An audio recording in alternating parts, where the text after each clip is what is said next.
Hello and welcome to the Yggdrasil podcast. I am your host, Rita Tosker. Today we have Monster Maze back on the podcast. Thank you for coming, Monster Maze.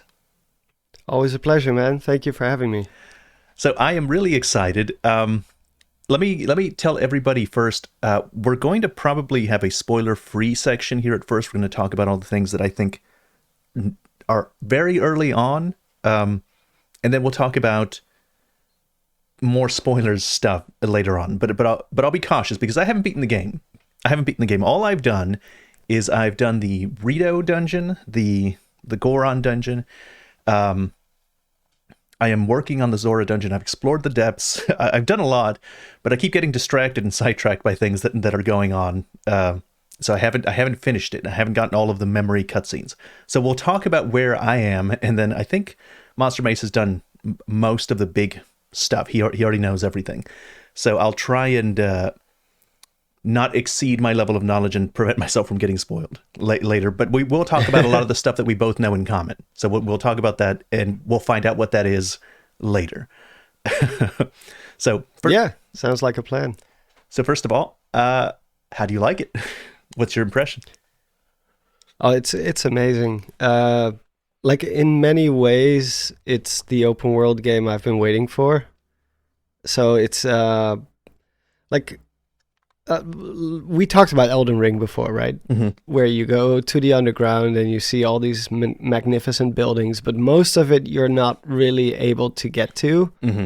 And with Zelda, because of the way it's been designed, you can climb anything. You can be anywhere. You can, if it's there, you can get to the top of it. And that's just been a dream for me. It doesn't matter how magnificent something looks or feels, you can get to it, and it's been a blast. I've had much more fun with the vehicle construction than I initially thought I would. Mm-hmm. I thought I would probably skip most of it. When it was first introduced, I was like, yeah, it's cool, and from a game design perspective, it's amazing. It's very impressive what they've been able to do. But I'm probably gonna just do the classic Zelda stuff and just run around, mostly do everything on foot. But as soon as I started getting the hang of it, started to put vehicles together and just trying out new things, I was like, what if I put a propeller on this thing? see what happens. And it just they managed to take into account what people will try out, and the physics just work. Mm-hmm. They really just seem to have known in some way that people would try all these different things, and the physics engine just is able to cope with it very well. What I've noticed about the vehicles, like really all of the powers, Ascend, Fuse, and Ultrahand, Recall, they complement each other very well. Like they work excellently together. And what I find myself is like, I didn't want any stamina, like, because it's like climbing was the last game's thing. You know, that was its big innovation. Climb anywhere, do anything, you know, and stamina was really important. A lot of people would forego hearts and go into stamina. Yeah, but I don't need any stamina. Like, I don't need any stamina anymore. I don't have to climb anything. I can ascend to it, or I can build to it, or I can drop something and recall to it. I don't have to climb anything. I never need stamina, really. If anything, stamina is low brow. It's far too low brow for me now. I need to build a vehicle to get to the thing. And so I was really impressed with solutions that I managed to come up with because I was low stamina, and I didn't have the stamina to climb up anywhere significantly. So it was always a building something. It's always using recall. It's always getting to a place where I can ascend. It was actually really wonderful, really great vehicle implementation. Yeah, I agree. And I've seen that complaint about Breath of the Wild before, where people are like, the stamina meter feels like totally outmatched by the size of the world. And they managed to fix that issue with this, because obviously most people will have played the tutorial section, so they know about the Zonai capsules, where you can get like parts. And just something as simple as tying fusing, I should say, like fusing a rocket to your shield. Just getting that first initial boost to get up at least a few feet off the ground. And, it just works so well because, like you said, if you have low stamina, you can just deal with problems in different ways. Same with the weapon durability, which was a big issue in Breath of the Wild for many people. Not so much me. I thought it was okay. But in this game, I have never had the issue at all because there's always something to fuse. You always find some sort of weapon, and as soon as you fuse it to something else, it manages to last for long enough, I would say.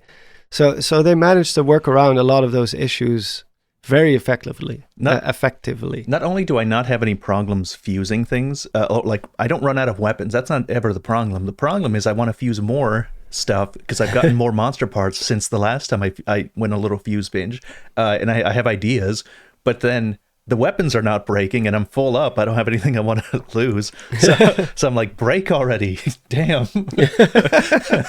Yeah. It's amazing what they managed to do with these new mechanics. Just fill out so many, like, have you been in that position yet where you're like, you know where you want to go, mm-hmm.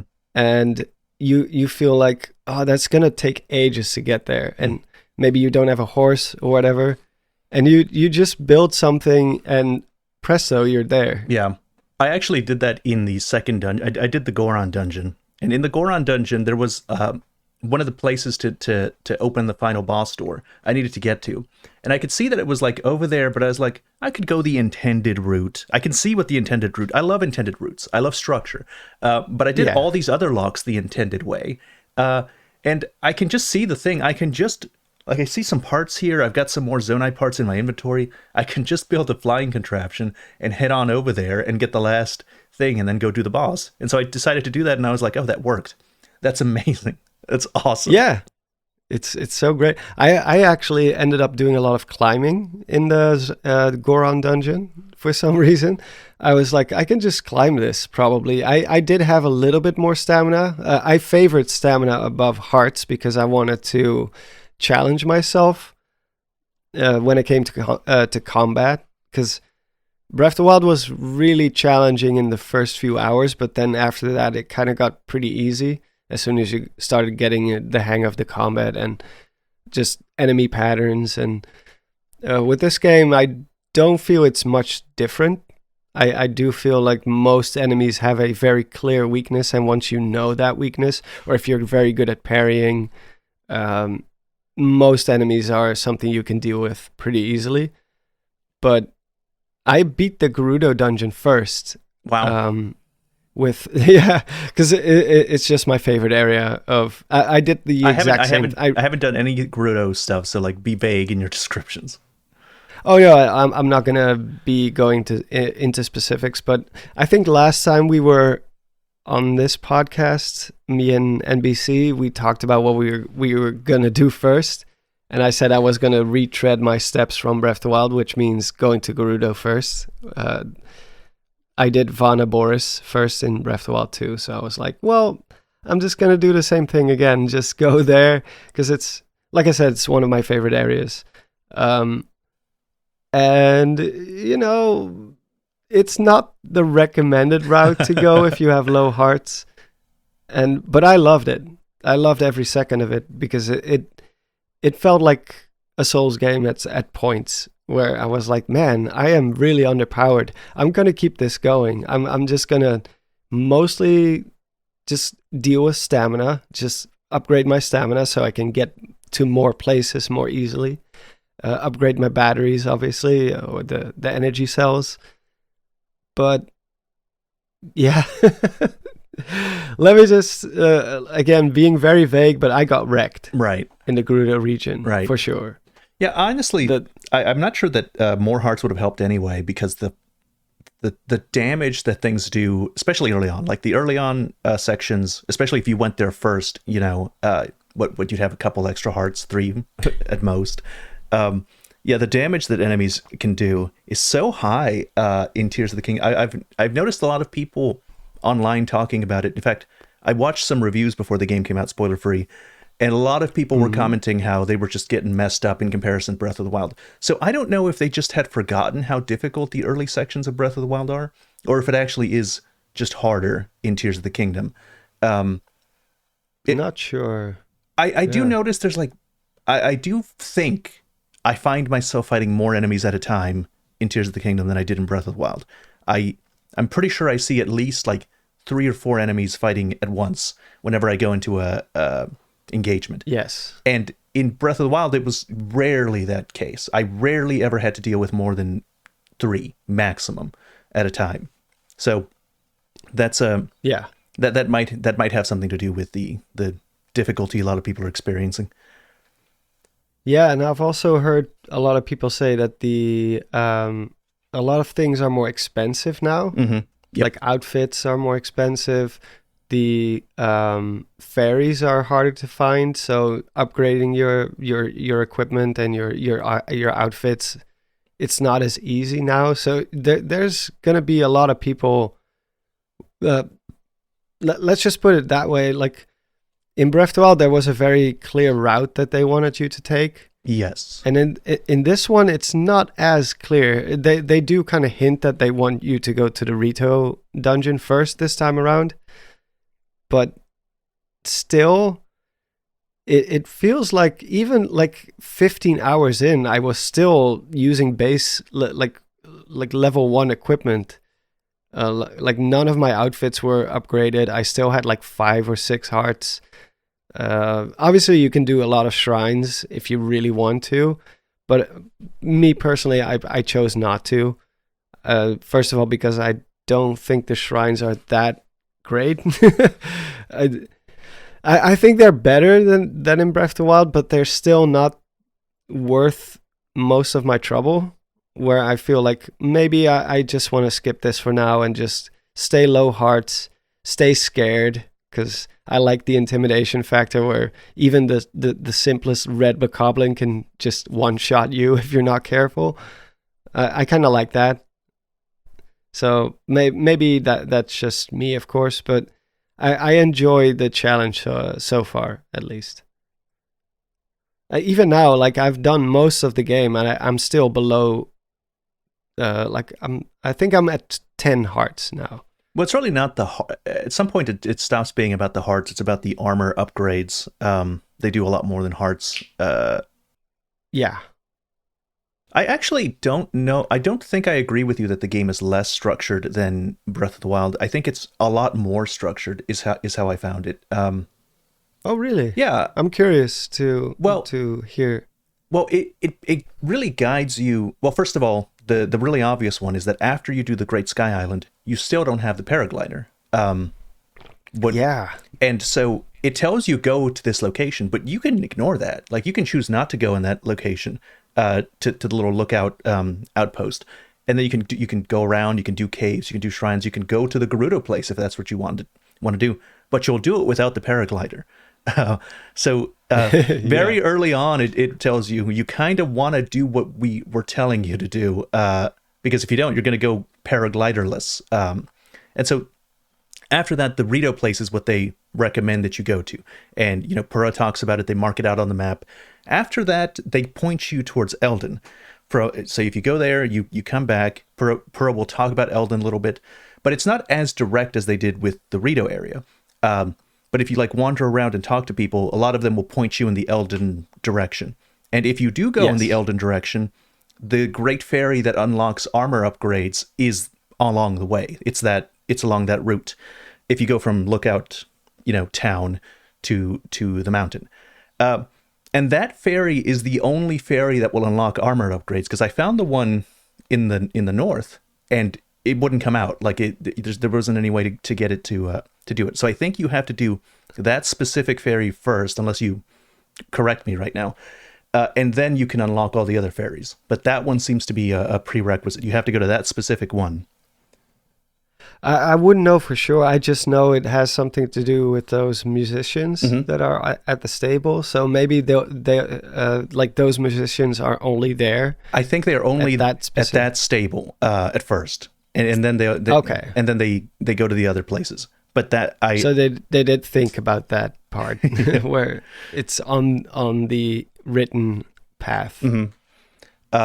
So really, I felt myself a lot more guided than I did in Breath of the Wild. In Breath of the Wild, you had, you did also have a guided path. You had the, what was it, Dueling Peaks, and then go to Kakariko, and then go to Varuta? Yes. And then, Well, it's just the closest one to yes. that area, so they expect most people to go that way first. Yeah. So yeah, I felt myself rather guided. But I'm actually curious that you don't like the shrines. I felt like they were way better than they were in Breath of the Wild. If anything, in Breath of the Wild, I would often be like, ugh, another shrine. I gotta go in this shrine. But I would do it because it's the only source of puzzles in the game, and I was kind of like hankering for puzzles. It was a Zelda game. I needed my puzzle fix, and so I would go in there and do them and be unhappy, and then I would leave and dread whenever I saw another one. I felt compelled to do them. But on here, I had a lot more fun. What's your why you don't like my shrines? Why don't you like the shrines? I guess it's just that there's so much other stuff to do. Like I said, they are definitely better than the shrines in Breath of the Wild. At least in my opinion, the music is better, the atmosphere is better. The puzzles are more fun because of the Ultrahand and all the crazy stuff you can do. Yeah. So yeah, I enjoy them. But there's so much other stuff that I enjoy doing more, like the caves. Yeah. Going into the depths. I guess it's just they're outclassed by some of the other stuff that's in the game so far. So you're more combat oriented in your exploration. You like to engage in like these brutal battles with low hearts and low armor. Yeah. Play like you're playing Elden Ring. I guess so, yeah. Well, it's just I like caves and underground and just exploring things. And the shrines seem a little bit more pre-made. It's so hard to explain. I know. It's just I think a feeling. One of the things we talked about, I think it might have been in the podcast with Nintendo Black Crisis, you said that one of the things that you like is you were hoping that the shrines or the dungeons wouldn't gate your climbing. You you didn't like that they gated your climbing in Breath of the Wild. Yes. And that it didn't make sense. Like, it didn't make sense to have these special rules just for the things. It felt artificial to you. And so now they have all these other things. You have wells, you have caves, you have a bunch of other stuff you can go explore. And it's kind of like, there's all of these places to interact with, but they don't put you in this weird artificial situation where you have to, all right, now go do the task. Exactly. Yeah. Yeah. Yeah. That's a good way of putting it. It's just a surprise every time when you find a place and it's not shown to you in most cases. At least until I won't get into specifics, there are ways to know where certain caves are. Yes. Yeah. I'm sure you know what I mean. Mm-hmm. But like for the first 15 hours of the game, I just didn't know, and I would see this small little crevice in the earth somewhere, and I was like, "Ooh, what's that?" And just go into it. And the shrines feel a little bit more pre-programmed. Like, hey, they're all placed in spaces where they're gonna be. Yeah. Approximately. Yeah. They're all spaced in a like. It's very video gamey. Yeah. Video gamey. It's the most video gamey part of the game. The shrines. Yeah, even and the I dungeons still are enjoyed not them as video gamey as the shrines, actually. Yeah. Well, we also talked about that on the same podcast about. I hoped we would go into these dungeons alone. Well, not entirely what I was thinking, but Right. the atmosphere is definitely better. So much better. So it makes up for it. At least for me. One of the things I like about the shrines specifically is that they kind of serve as tutorials for how some of the stuff works. Like I've gone pretty much in every shrine that I've come across because I just enjoy it. I enjoy these puzzles. I think this might be the difference between like my stamina philosophy. Like since I'm like I don't need no stamina. I don't need any of that stuff.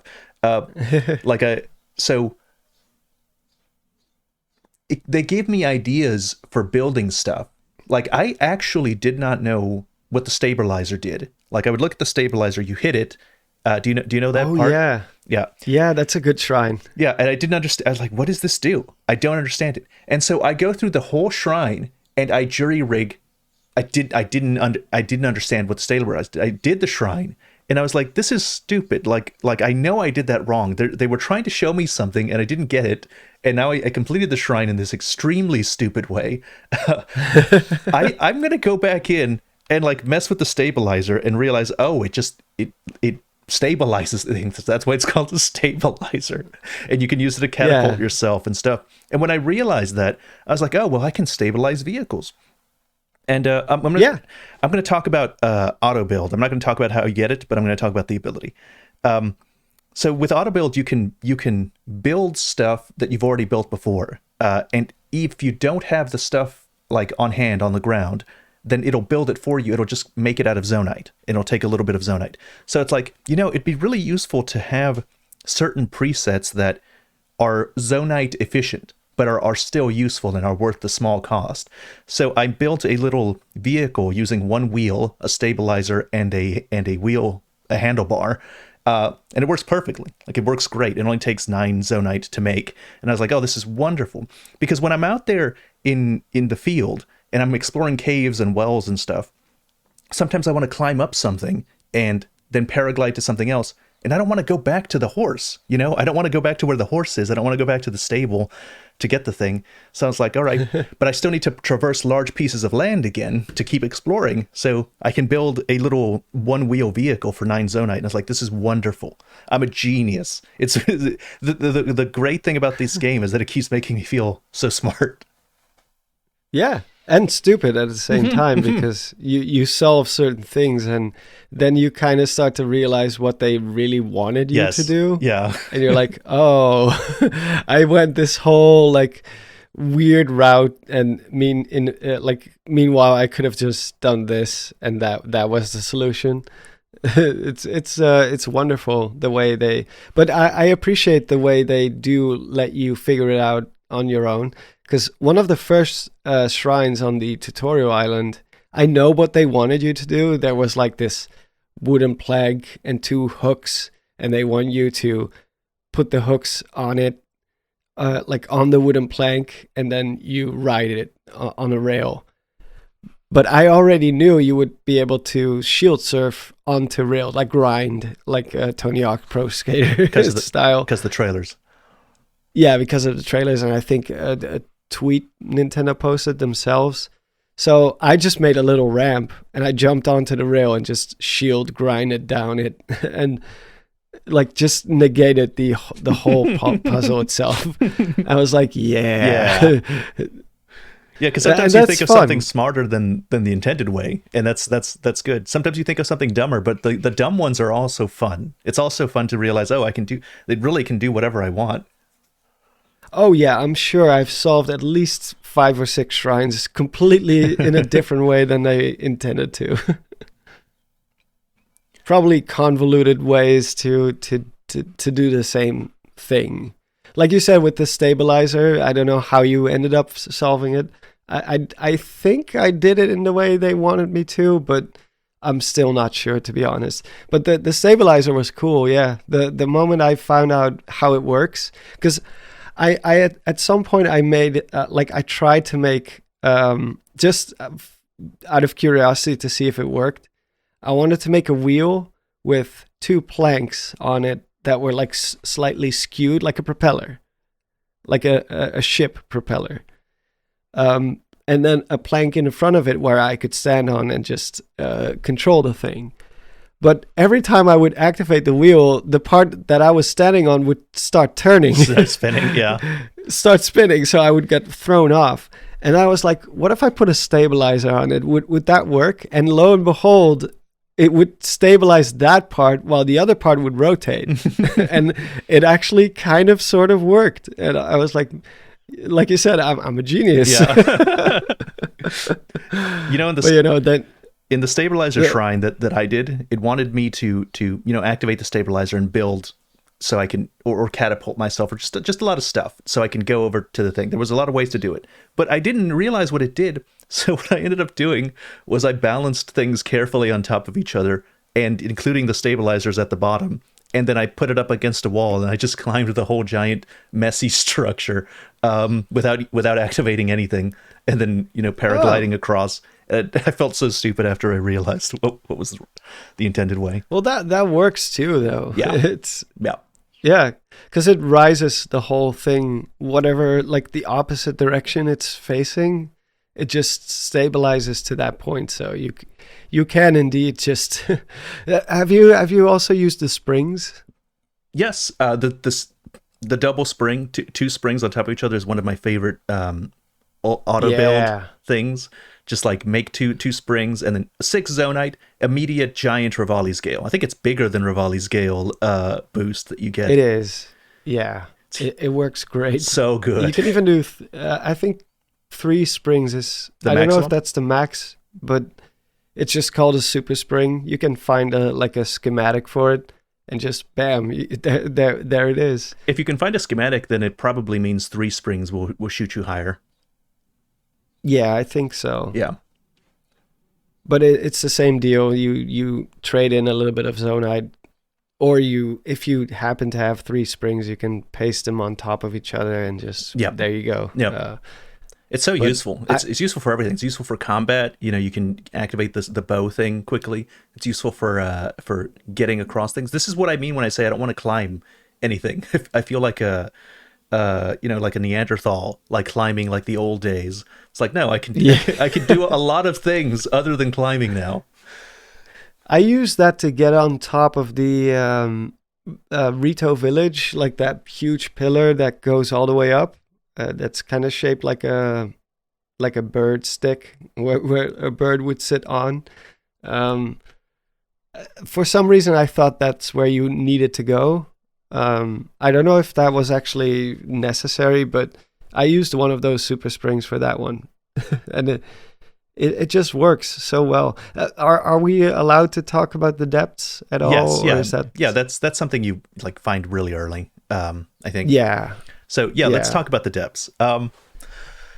Did you expect... Okay, so actually, in a lot of different videos and a lot of podcasts, I've talked about how I wanted to have the Elden Ring experience. When you're on the elevator in Elden Ring and you go down and you realize there's this entire underworld. You see the stars in the night sky, and you have this big brain moment where the revelation dawns and oh my God, there's this whole area under the map, and you don't know how big it is, but it's huge. It's huge. And this is so much bigger than that. Like that's nothing. That's tiny. Those were tiny slivers of underground. This is the entire map. The entire map underground. And tell me about it. So when I first got there, I was like, all right, this is the underground. This is cool. It's dark. It's nice. And I was streaming at the time, and someone's like, zoom out. And I'm like, what do you mean zoom out? And I zoom out, and I had the regional phenomenon markers. So it showed like the edges of the Hyrule map. And I zoom out, and it's like, oh, it's an enormous interconnected underground Hyrule. At least, I mean, maybe not exactly as big, but almost as big as the actual Hyrule map. Yeah, it's about as big. Yeah. Yeah. I'm currently mapping it, and I'm not even close to being done. It's insane. Did you know lore-wise, it's also very interesting because it's like an inverted version of Hyrule. Yeah. The water. Have you noticed that the walls in the underground is where the water is above ground? Yes. Yeah. And mountains are valleys down there, and vice versa. And the light roots, their name corresponds with the shrine above ground, but it's like inverted. Yeah, and it's the same location. They're in the exact same spot. Yeah, same spot, but in an inverted name. It's so weird, and I don't know why. Do you think that the shrines are the tippy tops of the roots? I guess, but the shrines, didn't they like fall down from the Sky Islands or something? So how did a root sprout from that? You would think so, but maybe not. I don't know. Yeah, that's still something I'm trying to figure out. Like for those who want to learn more about the depths, it is like those Yiga camps. They have like little notebooks. Yeah, like little diaries or whatever. Like they try to explain what this place is and what they found. It's actually very useful. The Yiga clan have a better understanding of the depths than anyone else. It's fun because you get to learn about it, and you get to do the camps. The camps are fun to do because the Yiga drive vehicles, and they do it well. Yeah, they do it well. They do it very well. Yeah, I'm like, how did they code this? How did they code these? And they're not like fake. If it was just like an NPC, like I could see that. Like if the whole thing was, a Yiga in a plane was just an NPC, and when you beat it, the plane disappears. That'd be one thing. But no, you can drive the plane after the Yiga despawns. You can drive the cars that they're driving. They're real cars. Yeah. It was so impressive. It's such a Yiga thing to do when you really think about it, because they have like an obsession with building vehicles like that. Mm-hmm.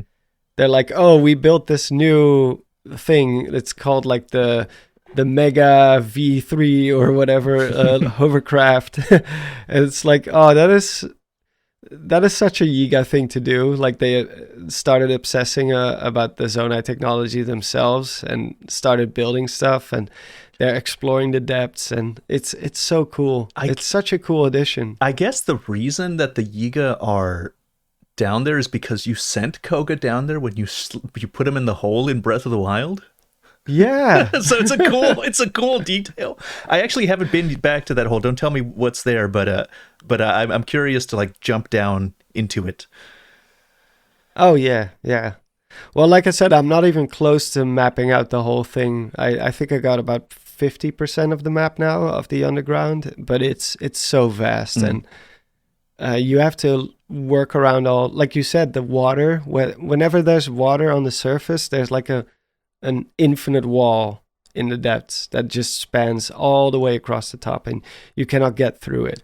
Whoever predicted the Dark World kind of was right. Like all the people that kind of wanted a Dark World or a past world or something like that, they kind of got what they wanted, because this is actually what that is. It's an inverted Dark World of Hyrule, very much so.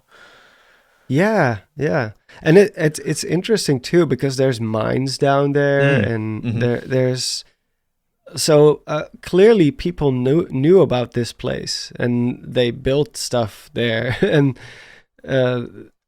I don't know what the lore implication is just yet. I'm just, like I said, I'm still figuring all that stuff out. But so that's not clear from beating the story, huh? Okay. No. You don't have to worry. They're gonna do the same Zelda stuff that they always do, and let you figure stuff out for yourself. So, which I actually think is better, because that means if they just straight up tell you what it is, then you're not gonna be able to make content out of it. Yeah, not really. So, I have a video on the depths working in the back burner, and my video is about how interesting the gameplay loop between the depths and the overworld is. Because oh, cool. Because it's a really, I think it's a very well designed area. You explore the depths, but the depths don't require, but you're going to be using up resources in the depths one way or the other. Either the light bloom seeds to see, the Sundalian food to heal your blight thing. Actually, I don't mind being spoiled on this one. I still haven't figured this out, but it's a little mechanic that I haven't been able to figure out. Those items that say that they give you gloom resistance if you cook them? Yeah. How do you cook them? I have no idea, man. I don't really use them. Usually I just find one of the tree roots and just heal there. Yeah, well, well, the thing is, it's like, I want to know how to cook them, because if you try cooking them, it turns into unspeakable, Dubious food? yeah, dubious food. If you do cook them by themselves, it's dubious food. If you cook them with something else, it's dubious food. There must be some special recipe to cook them, because I can't. It says that it's food, and it says that you cook it to get gloom resistance, but I've never figured out how to do it. Yeah.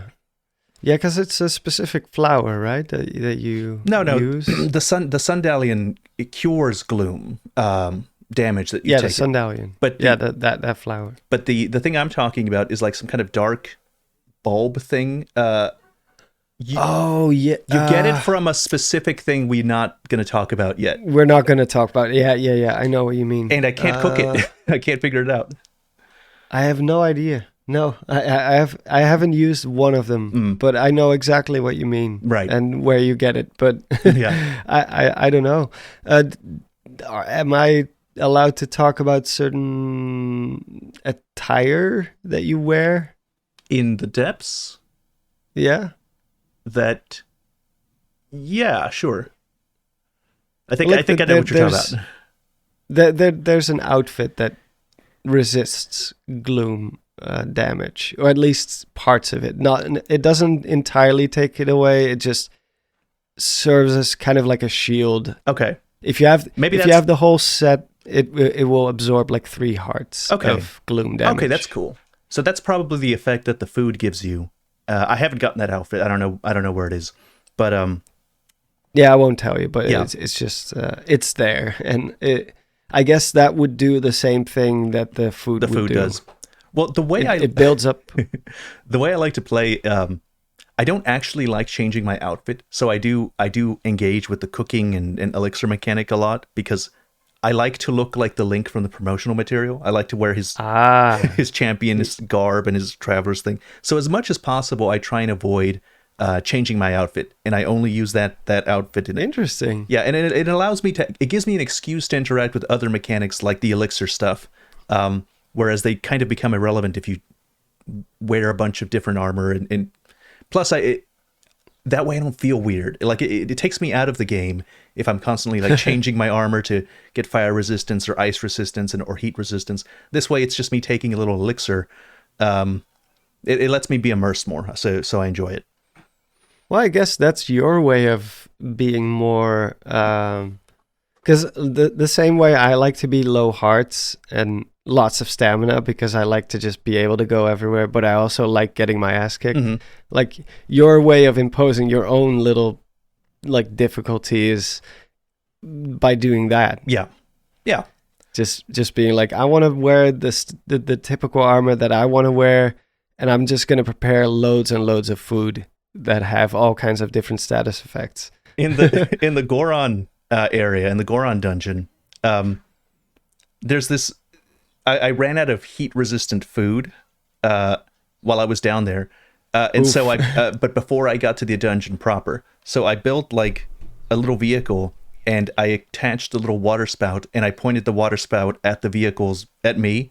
So as I was driving towards the that is dungeon, the water brilliant. was constantly hitting me, so I didn't have to change outfits. That is brilliant. Yeah. Oh, they do tell you that getting wet, like immersing yourself in water helps. Yeah, it was a lot of So fun. that's actually clever. Yeah. But did you have to keep that vehicle around the whole time you were in the dungeon? Once I then? got to the dungeon, I remembered I had these cooking pots, so I cooked like all I had left, and it was just enough to get through the dungeon. But I was completely out by the time I was through. Oh yeah, the portable cooking pots. Those are so handy. So useful, yeah. It's very useful. It only gives you 1 meal per serving, but it's Yeah, but you can drop like a bunch of them, and they like line up in a really interesting. Like they all are. They don't just like drop on top of each other. They line up because they realize that you were going to do that. So you can make 5 or 6, drop them, and they'll be in a straight line in front of you. Yeah. It's so clever. But I love that option, because I remember on the I think you get the first one pretty early on already. As early as the tutorial area. Yes. If I'm and I did have that moment where I was almost out of, like, I was freezing to death. And I did find some spicy peppers, but I didn't have a cooking pot nearby, and I used one of them. I was like, "Oh, this is so cool!" Just the fact that I have this option, and it actually did work. It saved my life in that situation. I was able to soldier on for a little bit longer until I found an actual cooking pot. I didn't get to. I forgot. I got distracted. I was talking about the gameplay loop between the depths and the overworld. Oh yes, yeah. I like how the depths are because, yeah, you can use the light roots or you can get to a new light route to heal your gloom damage. But if you're like just wandering in a new dark area, and you're trying to find the next light route and you don't know where it is exactly, and you're just wandering around, you need to use seeds to light your way, or you can use seeds to light your way. And there are no seeds in the depths. Seeds are in Hyrule, in caves specifically. And so the Sundalians, they're usually sometimes some of them in the overworld, but a lot of them are also in the Sky Islands. So a lot of these resources come into a lot from different locations, and so if you run out of light seeds, which one time I got dangerously close to running out of light seeds before I could find the next light route. It's just a lot of fun to just be down there and be spelunking and be in the mindset, I'm down here, I'm not going anywhere else. I'm trying to find the next light route to navigate the location. I'm trying to find another building, something cool. I'm trying to take out this Yiga stronghold. And you're running low on resources, not necessarily health resources, but maybe gloom resistant resources or just light source resources. Maybe you start maybe you start building vehicles that have lights on them so that you can start saving on seeds, or cook something that lets Link glow in the dark, so that your seed use is reduced. So you're encouraged to How much of have you used that a lot? Like using glow food? How much of an effect does it have? Is it just one tiny little? It has 3 tiers. On the highest tier, it's pretty useful. On the highest tier, it's pretty useful, but it's still like no replacement for shooting a seed really far away. Oh, okay. Because I at some point just attached one of those headlights to one of my shields using fuse. Yeah, and it just acts as like a little flashlight. But it's still it that's like a last minute, like a last resort. Yeah, where like I really am stuck now, and I've got you just pull up your shield and you can see at least 5 feet in front of you. I'm like, okay, yeah, there's still something in front of me. There's not a sudden cliff, but it's so dark, so wonderfully dark. Yeah, in fact, a friend of mine said, like, it almost feels like they were using this to sell the OLED, because it has, like, the really dark colors. Like, black is actually black on the OLED. Yeah. So I was like, yeah, that's actually kind of smart, if that's true. But yeah, the depths are, they tie into the sky and the surface so well. Yeah, yeah. Yeah, no light seeds down there. You got to go get light seeds from other things. I like this, like, what would you call it? There's this word. Hang on, what's the word? Now I'm upset that I can't think of it. Holistic. There's this holistic cycle for exploring different things. Like if you're just an explorer type person, you're just wandering around, which I have been. Because I haven't really been able to focus on the dungeons. There's always something distracting me. This cycle is kind of useful. I like it a lot. Oh yeah.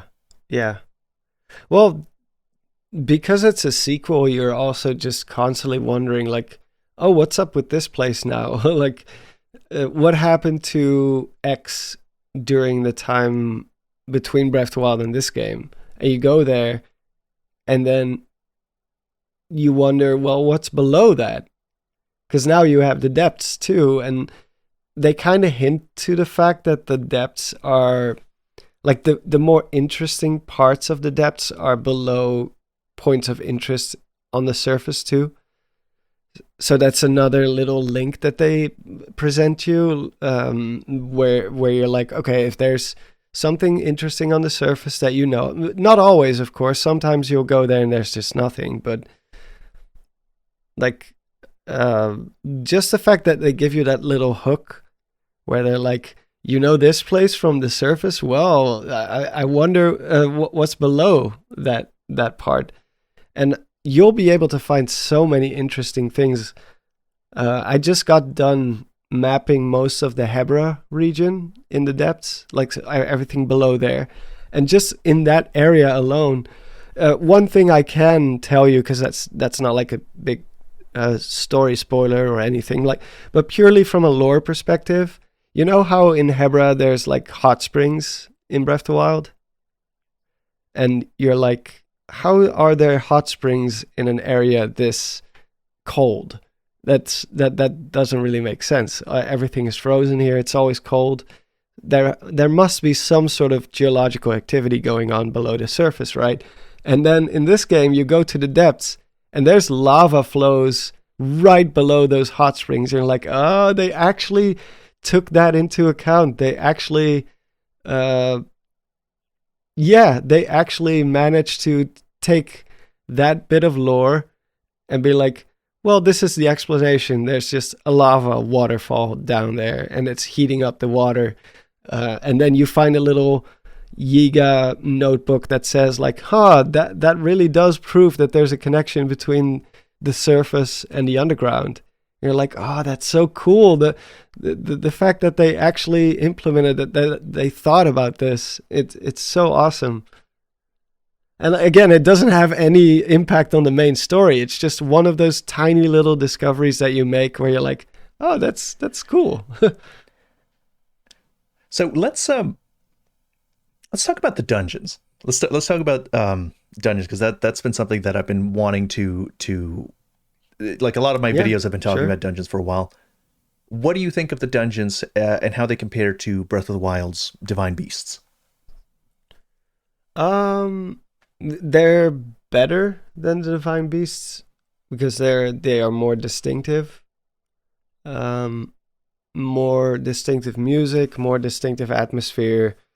But I still wouldn't call them classic Zelda dungeons, to be completely fair.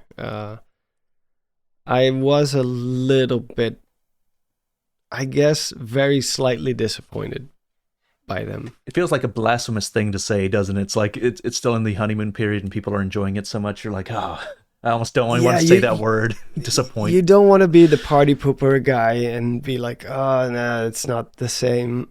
But if you are a Zelda veteran and you've played like a lot of Zelda, especially now with Skyward Sword HD coming out in between the games, that game had some amazing dungeons, and I don't know, these ain't it.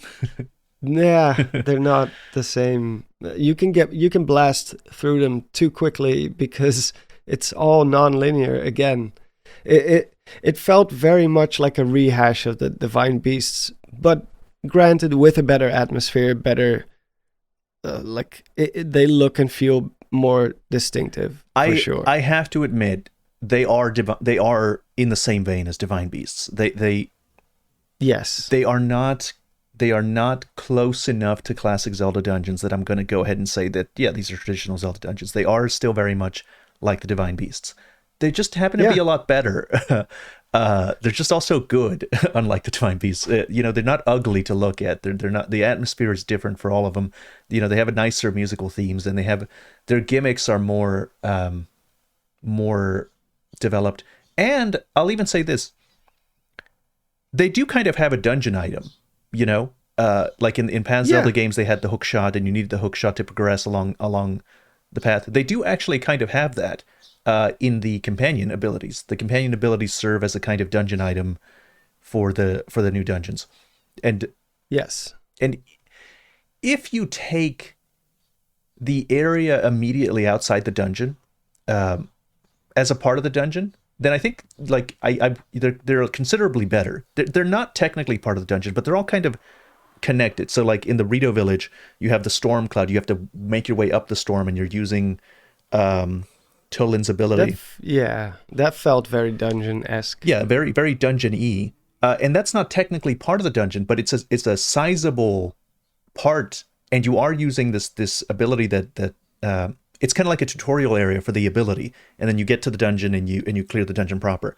But it's And Yunobo's area, the Goron area had a similar thing. They had the rocks that you needed to break with Yunobo's thing, and so the path up Death Mountain, was a kind of tutorial. It had that mini boss up there, and then you had to make your way to the dungeon. Finally, you do the dungeon. It's a sizable portion of thing, and it's not like I would find it hard to like stop and decide, well, I've done enough of this. I'm going to go do something else. I'm going to go do some shrines in the middle of it. So it has the urgency of a dungeon, It has the hook, yeah. Yeah.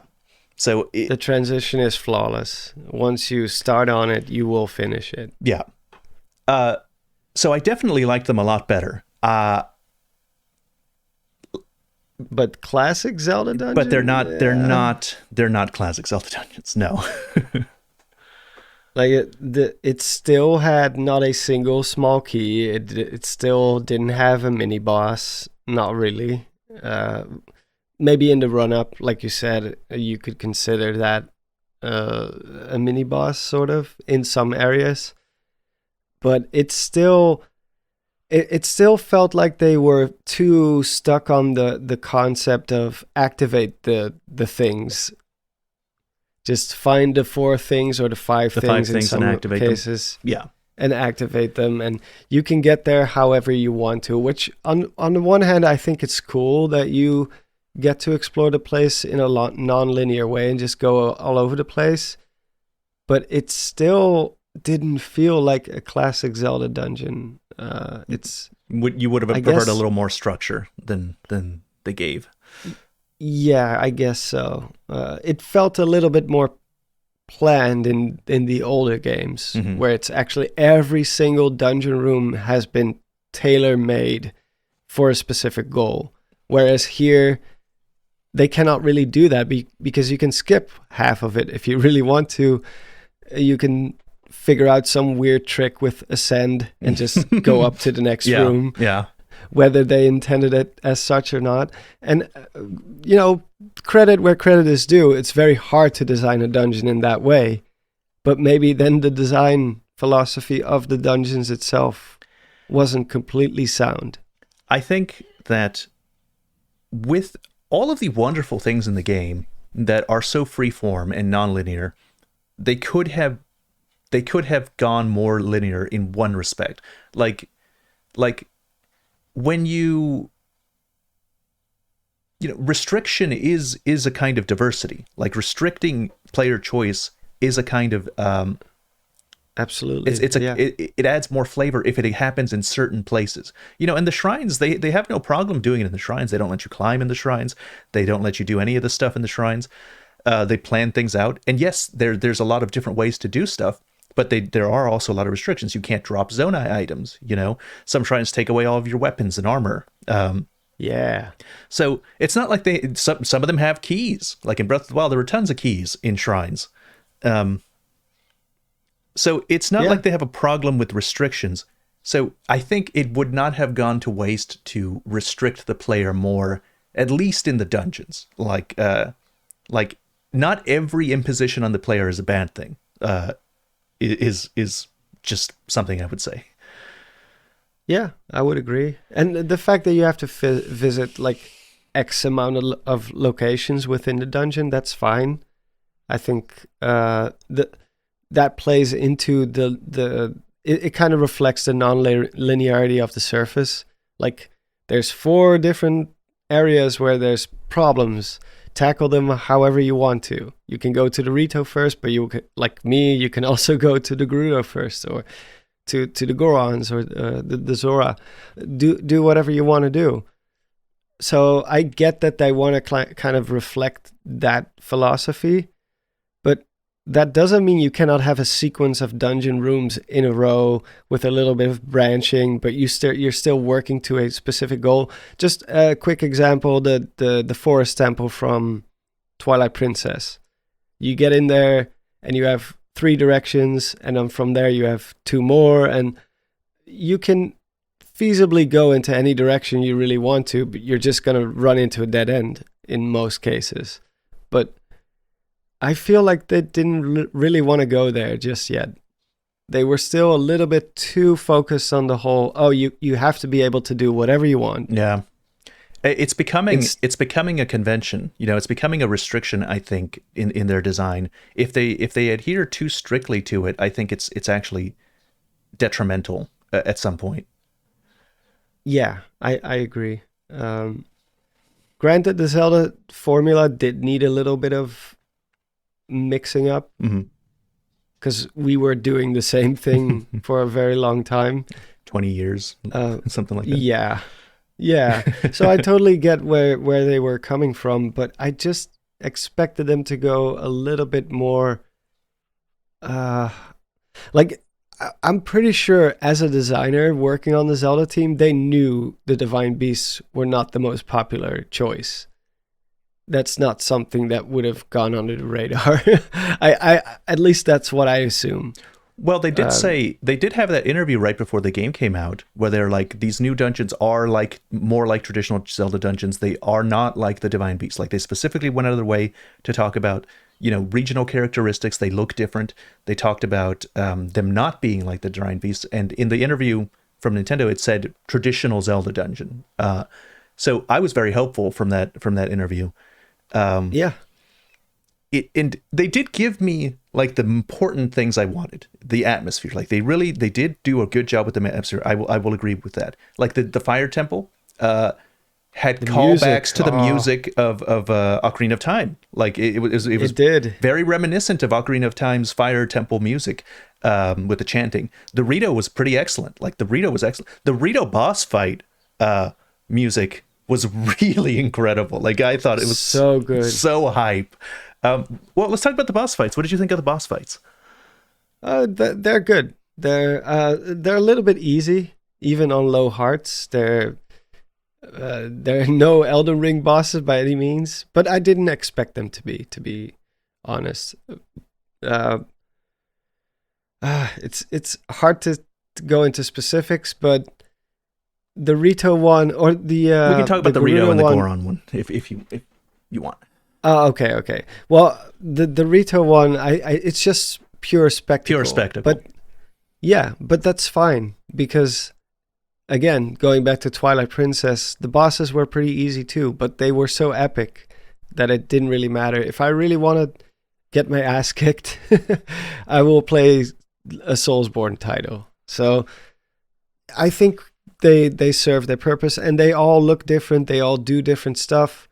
They were not the Blights, so already miles ahead of Breath of the Wild in that regard.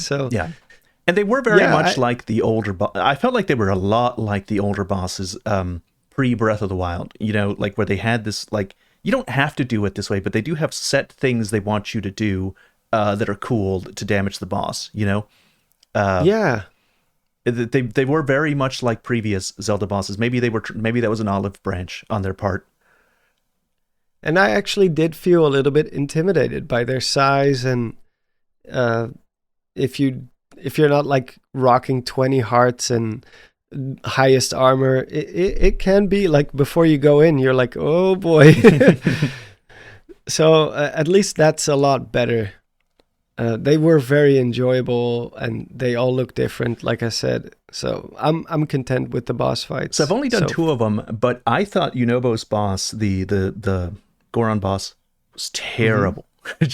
I really didn't like him at all. I liked the Goma one, not the Goma one, the Rito one. He was cool, the spectacle, the music, all of that. I really didn't like Yunobo's boss. Did you think it was the worst out of the 4? Yes. Okay. Yes. Okay. That's good. Yes. Then it was too easy to lose. To lose? I get. Yeah, it was too easy. Too hard to miss, to lose because of incompetence. Because can I go into specifics about the boss itself? Yeah. Go ahead. Like the whole room is shaped like a sphere. A sphere, right? So even if you don't aim exactly correct, Yunobo will just circle back across the ceiling, and it will still hit him. And I don't recall getting hit by this boss a single time. I don't think so either. Maybe I did, but didn't do anything. It just, yeah. And I guess it wasn't spectacular enough to excuse that kind of, because obviously the Rito one wasn't that hard either, but at least it was super cool. At least it was cool, and the music yeah. was, yeah, and it kept changing. And I do like that. You can dive at it, from the top. Like there was a lot going for it. There was a lot going on in general. Like he disappears for a while, and you're like, "Oh, where is he? Where is he?" And then suddenly he spawns from below you. And I may not have even seen all the cool. mechanics for the Goron one because just hit the legs, he falls, he comes back up quickly. Yeah, I do like that they have a phase 2. All of the bosses. Yeah. That kind of ups the game a little bit, where you're like, "Oh, okay, I got him like halfway down." And you're gonna have to change up your strategy after that because they're gonna do something different. But again, with the Goron one, I didn't feel that. It didn't feel like he changed up his strategy a whole lot. I might be misremembering, but I don't even know what his phase 2, how that differs from phase 1. He gets on the ceiling.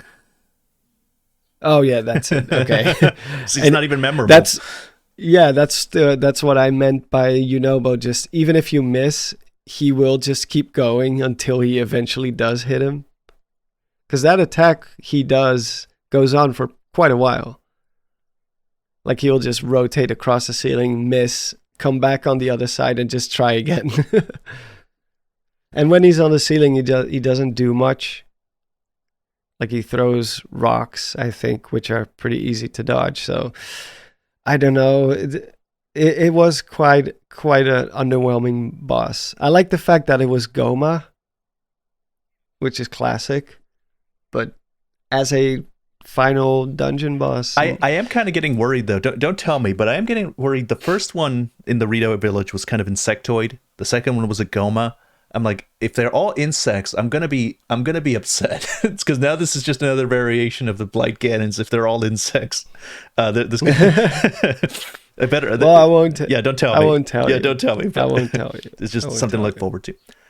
Okay, let's talk about something a little more spoilery. Like everything we've talked about, I think is generally.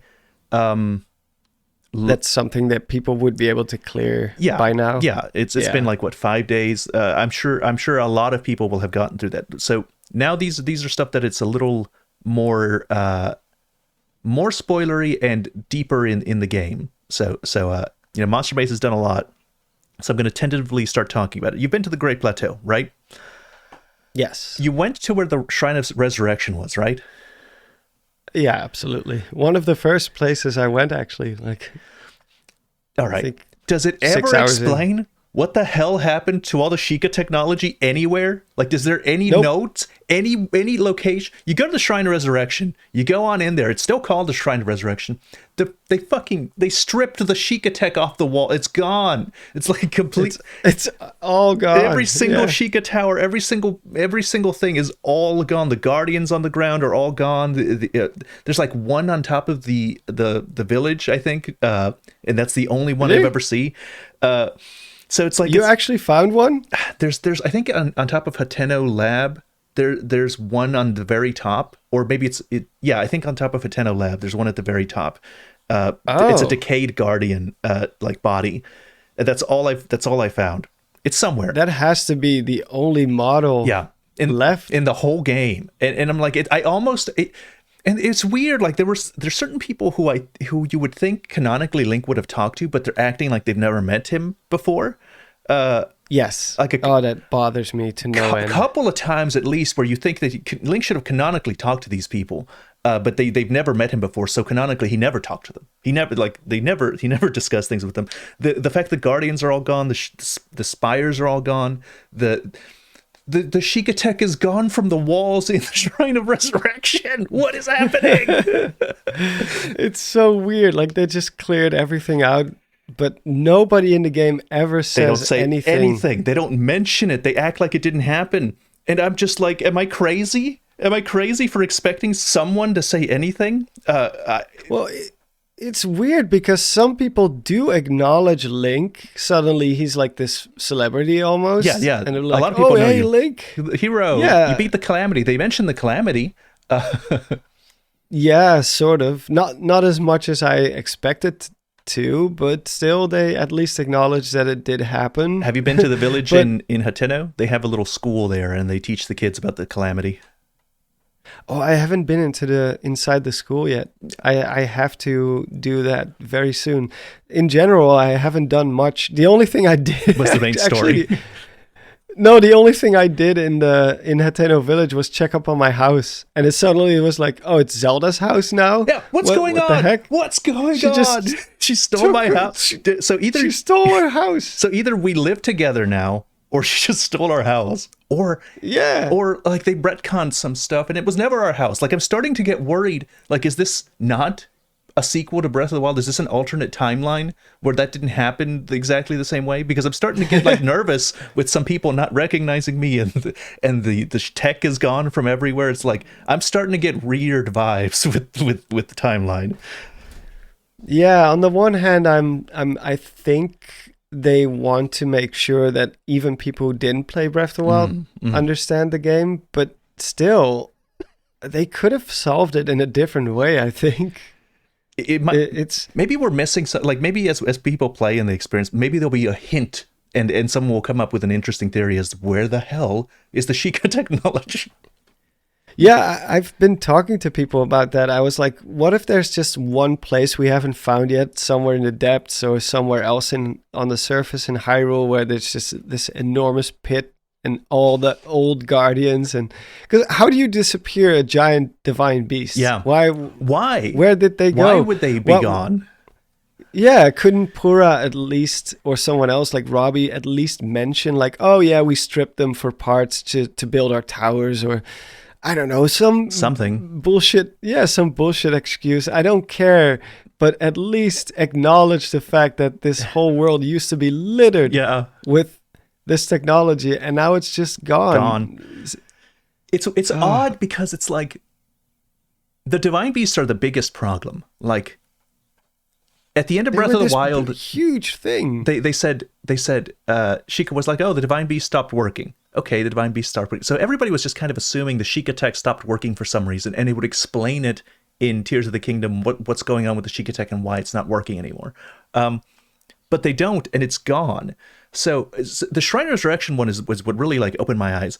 It's stripped from the walls. There's no technology in any of it. There's no mention of it, but it's still called the Shrine of Resurrection. And I'm like, did the gloom corrode it all away, like every piece of it or something? Yeah. Did it, like, with its purpose fulfilled, did it all turn back to rocks like in Shadow of the Colossus? You know, did all those divine beasts just turn back to stone? Did the Shieka technology just decay immediately after the problem was solved and it was designed to? Give me something. Give me any kind of hint towards the answer. Yeah, especially since there's such an easy way to do it in some cases, because you have those chasms now with the depths. Just have like a decayed old Shieka shrine like laying down there. Yeah. And you're like, oh, okay, so they sunk into the ground and they just kind of disappeared, and with the upheaval they fell down into the depths, or because you could see it whatever with like the the gloom is affecting the weapon, so you know that all weapons are getting decayed, so it's targeting specifically weapons. If it can target specifically weapons, then it can target specifically Shieka technology. They could have made that a thing. It's like, oh, I don't want the Shieka technology messing with me. Decay it all into nothingness with my gloom. That could have been a solution to the problem, but they chose the method of like not saying anything, which is weirding me out.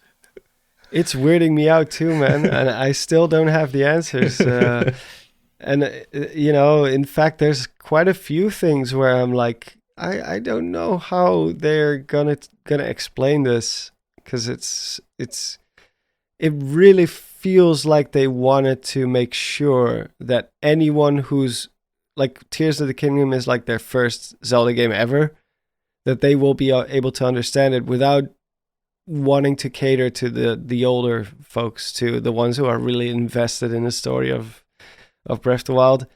It's just like a complete reset almost. Yes. There's small little hints. Okay, let's talk about that. I have seen most of the memory cutscenes. I'm only missing one. So I've seen most of the memory cutscenes Oh, you're fast then. available. They're easy to see, you know, like unlike Breath of the Wild, where you're like, all right, let me line up this picture, which was interesting. You know, that was kind of fun. But now there are these giant Yeah. hieroglyphs. They really don't want you missing them. They seem to be rather important. So now it's easy to find them. I'm like, I'll be exploring. I'll see one really far away. It's like, okay, everything else can go on hold. I'm going to the hieroglyph since I've seen it now. Yeah. And so, all right. So, again, spoilers, people. The one at the bottom left, the Gerudo one that shows the Ganondorf hieroglyph, that shows Ganondorf in the past with Rauru, Zelda, and Sonia. And Ganondorf's like kneeling down, and he's like swearing fealty to the first king of Hyrule. So the distant past that Zelda's in is the ancient past with the first king of Hyrule, before the Hyrule was established. And Ganondorf's there, and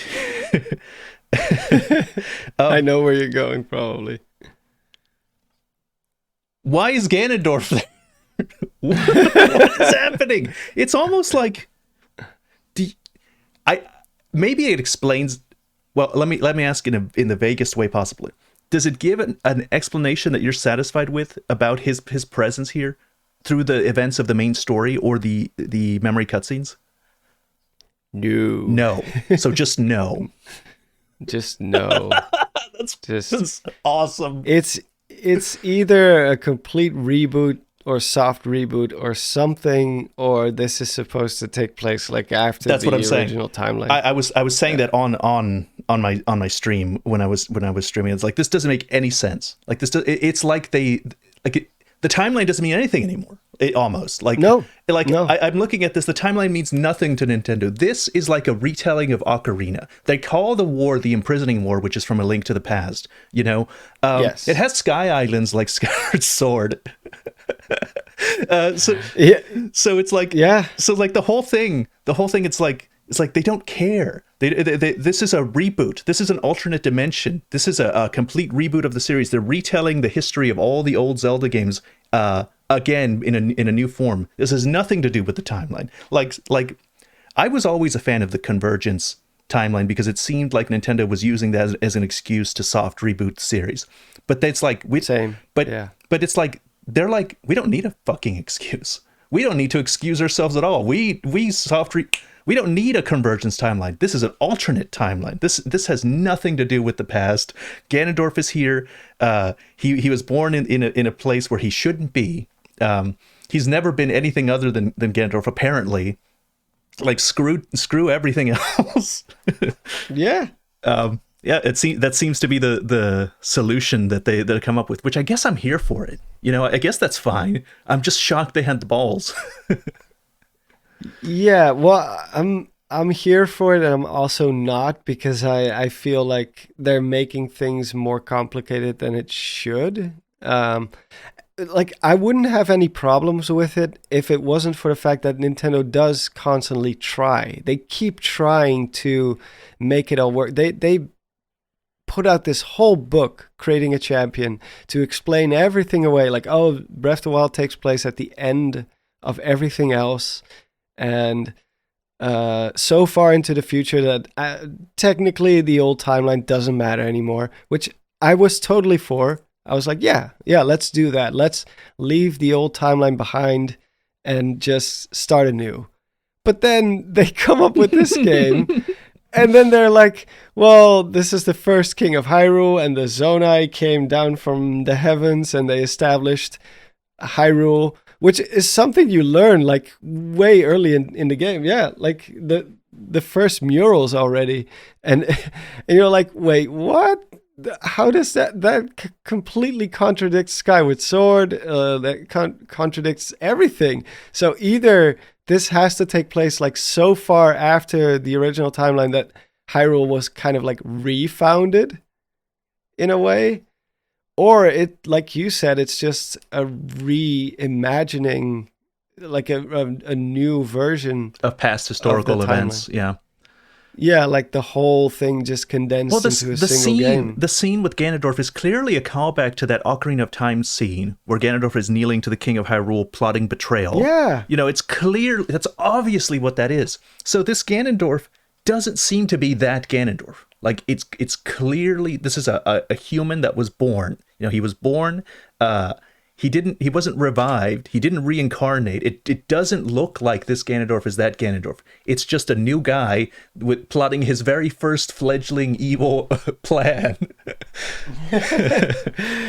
Well, it has to be, right? Because if this is supposed to be Rauru, who is like the Sage of Light, who has been around since ancient times in the timeline, how would he not know that this guy is clearly too dangerous to keep around, you know?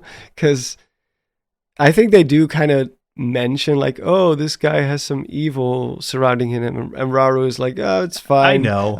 I'm OP. Keep your I can deal with close. it. I can deal. Yeah, keep your enemies close, blah, blah, blah. But he should be a notorious figure by now. If this was supposed to take place after the original timeline. Because he would have to know. He'd have to know what he's dealing with.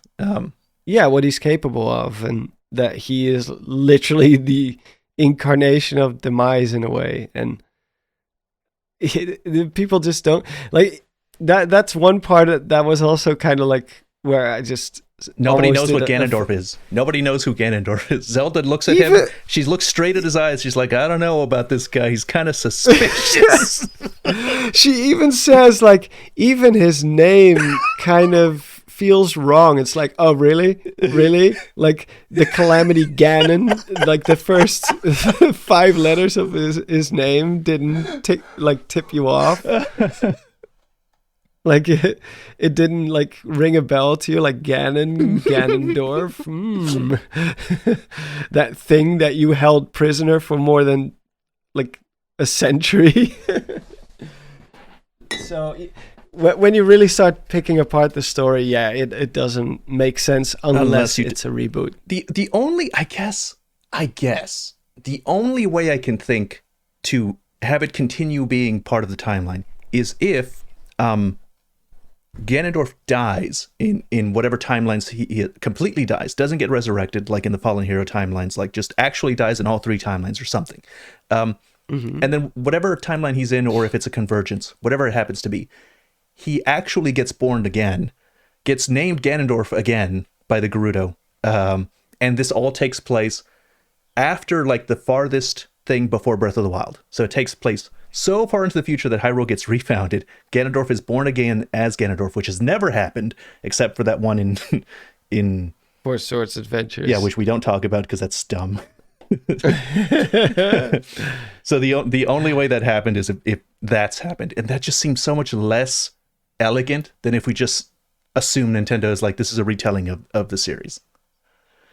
Yeah, at least then you can treat it as a separate entity, and you don't have to try to figure out how it would fit, because anything related to the Zonai, it's like it doesn't make any sense. So according to the original timeline, the Zonai, or let's just put it that way, the Kingdom of Hyrule wasn't founded until about the Minish Cap.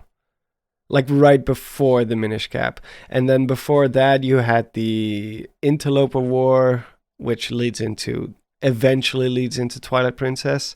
But that's also when Rauru built the Temple of Time and hit the another thing, where's the Triforce? If this was supposed to be the old timeline, you know, if this is a retelling, like how, like if anyone would know about the Triforce, it would be the Zonai, because they came from the heavens. They're like implied to be these godlike figures. I am so tired of all these people coming from the heavens not knowing each other. Like, do they just hate each other?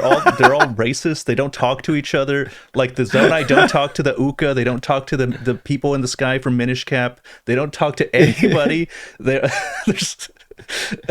just keep coming, and they just don't know each other. Yeah, it's funny, but like Zelda goes back to this ancient time, and there's no hero, there's no Master Sword, because she gets the Master Sword from Link, and there's just all the things we recognize from the Zelda timeline is just not present there. There's no Hyrule Castle yet, nothing. So clearly, this has to be either. But even the geography, again, like even if we don't take anything else into account, like if this is so far back, like this is before Ocarina, before Twilight Princess, before A Link to the Past, before anything, why is the geography the same? Like the geography hasn't changed at all. Like it's still Breath of the Wild's map, pretty much. This is like incalculable amounts of time. So the only way this is going to be satisfying to me, unless I find some, like I keep playing and I find a little tidbit that lets me come up with an interesting theory, unless that happens, the only satisfying thing that I'm going to accept is that this is an alternate dimension that has nothing to do with the timeline, and Nintendo truly doesn't care about the timeline. Yes.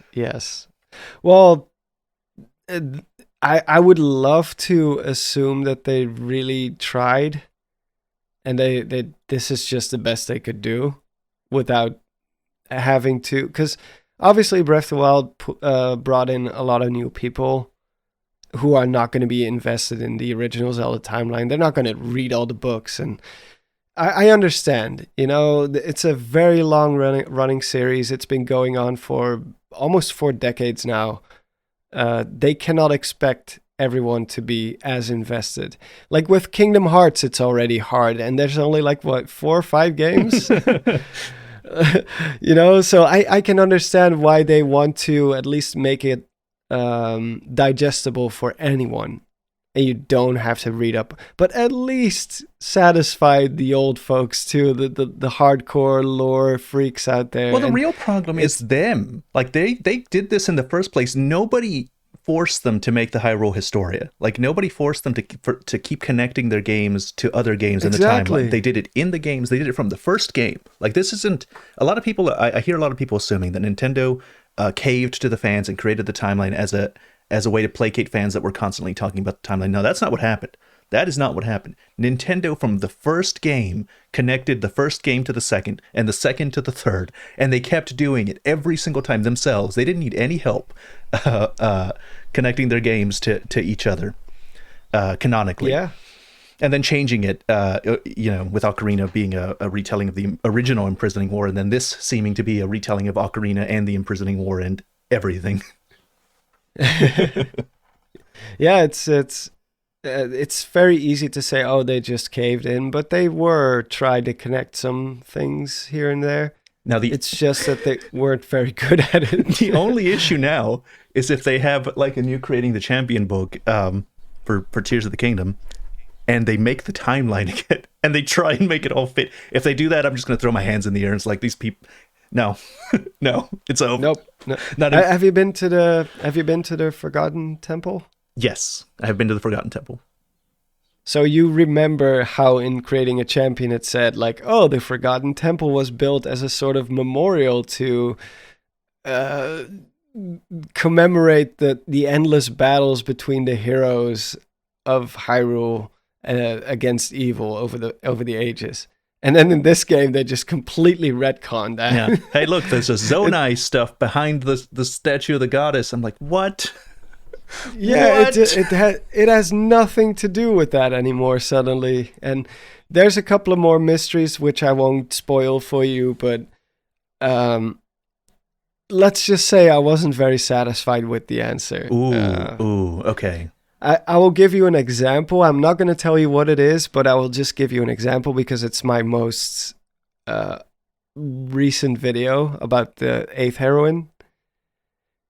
I did do a side quest where you kind of sort of figure out more about it. I'll just put it that way. And you didn't like what it came up with? No. No. No, it was a terrible, terrible answer, and I felt I felt very disappointed. I was like, someone needs to keep track of the lore they established. They need to just hire some crazy guy like me or like you or like any of the Zelda lore people. Just some guy with a whiteboard. Just put him in the back of the room somewhere. And anytime you write someone, consult this guy, and he's like, no, you established this in that timeline, blah blah blah. Make what he need to do is make suggestions to how to so that they can do what they want, but also like do it in a way that doesn't infringe on their previous work. Because like we don't want to restrict what they want to do. I'm sure what they want to do is cool, but like, hey, how about all this stuff here? Like, why don't you change it to this, or come up with something different that doesn't interfere with this thing you've said before? Yeah, because they retcon quite a few things or ignore some things from, and that's just one game ago. We're not talking about like, oh, they forgot what they established in Minish Cap back in 2000 whatever. No, we're talking about the previous game where you wrote a whole book about it, and now you've already forgotten about that. You've already kind of just gave up on that, or you just don't remember, or maybe there's just too many people involved in a project like this, and someone puts a nice little reference on something, and someone else writes a book about that, and then now they just forgot about that. I don't know. It's so hard it's frustrating to a certain degree, because it feels like you're not getting rewarded for remembering all this stuff. You know, at that point, you're almost inclined to just be like, I'm just going to start a gameplay channel. Why bother? Why bother with the lore at this point? Yeah. So yeah, I don't know. I'm not saying that I don't enjoy this game. Obviously, it's an amazing game, and I'm having so much fun with it. But I am a little bit frustrated with the story writers, and I don't know if this is just the best they can do, or if it's just like you said, like maybe they just really don't care, and they're more like, hey, look at Ultrahand, isn't this cool? There was a recent interview with Aonuma again, and he kind of reiterated something that he said in Breath of the Wild. And in Breath of the Wild, he's like, for Zelda games, this is the new path going forward, to this freedom. I don't want to restrict people. I don't want no hook shots. I'm paraphrasing, but this is what I got from his interview. I don't want none of that linearity. Disgusting. I don't want a player to get to a puzzle and not have a way to beat the puzzle. Like, I don't want him to need something to beat the puzzle. Like, disgusting. And so in Tears of the Kingdom, he had a certain interview recently, and he kind of just reiterated, this new freeform is the path forward for Zelda. So, classic Zelda fans, classic cells in shambles. It's over. It's over. I still hold out some hope for some like 2D smaller projects, like something more in the style of 2D Zeldas being implemented at some point in the future. That seems like it. I hope so. That seems like it wouldn't be too much of an imposition, because these release states, they keep getting longer. They're 6 years, 5 years, 5 years for each one. I don't want to only have one Zelda game every half decade, and if they keep getting longer every decade to play. So like a smaller project in between by a separate team just seems like a smart idea to me. I would really like them to engage with that. But apart from that small hope, I think it's just over for classic Zelda fans. If you wanted something with more linearity, they don't want to do it. You'll have to look elsewhere for that kind of gameplay. Yeah. It's well, to be fair, I think they're going to do this as long as it keeps selling. Right. And as soon as those sales numbers start to go down, that's when they're going to be like, hey, guys. Classic Zelda fans. Remember classic Zelda? I guess it's going to be an inverse. We'll all come running, doesn't we? Yeah, of course. It's going to be an inverse of what we've seen with, we had too much linear Zelda, and they just kept getting more and more linear. And then Skyward Sword was kind of like the culmination of anything that was... I'm sure there's many people who appreciate it more now, including me. But at the time, I was like, here we go again. Get the thingamajigs from the dungeon, and everything is linear. And no, you're not allowed to go there. Except Skyward Sword lifted it to the next level where it's... It was crazy. It was crazy. It was crazy. How much like linearity. There was no... Yeah, like, and even like simple little things like no day and night cycle on the surface. I was like, what?